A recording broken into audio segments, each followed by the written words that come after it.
Ilang pagkaing banyaga ang pumapatok sa panlasang Pinoy tulad na lang po ng ramen na isang noodle dish mula po sa Japan. Ano nga bang sekreto na masarap na ramen? Alamin sa balitang hatid ni Lay Alves. Nagbabadya na ang tag-ulan at para sa ating mga Pinoy, ang malamig na panahon din ng mainit na sabaw.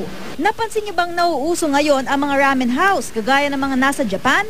Ang ramen ay isang noodle dish na bukod sa may sabaw, karaniwang hinahaluan din ng karne, seaweed at iba't ibang toppings.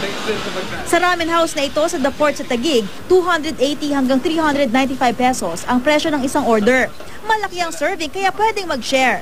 Sa 5 buwan pa lang nilang operasyon, nakita raw nilang swak ito sa panlasang Pinoy. We're used to eating noodles anyway. Pancit Canton, instant noodles actually came from Japan. Filipinos who eat instant noodles are used to the types of seasonings that are inside ramen.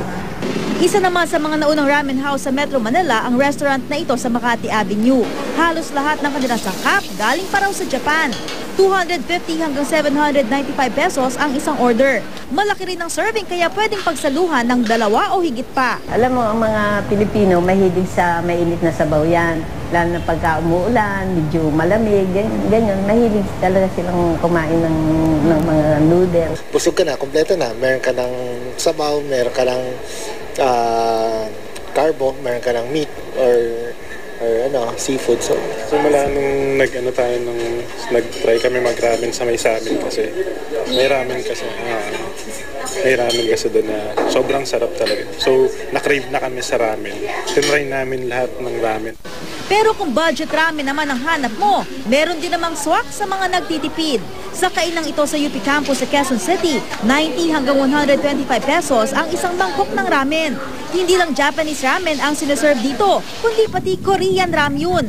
Sa mga nais namang gumawa ng home-cooked ramen, parang ordinary lang naman yan. Bibili ka lang ng noodle, may mga nabibili namang ganyan sa mga Japanese store.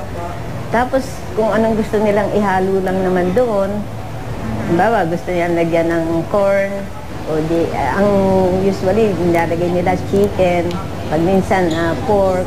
paano kung gagawin na para malasa yung sabaw? Magpakulo ng buto. Para maging masarap ang ramen, dapat na malasa ang sabaw at hindi overcook ang noodles. Tara, kainan na! Lay Alves, GMA News.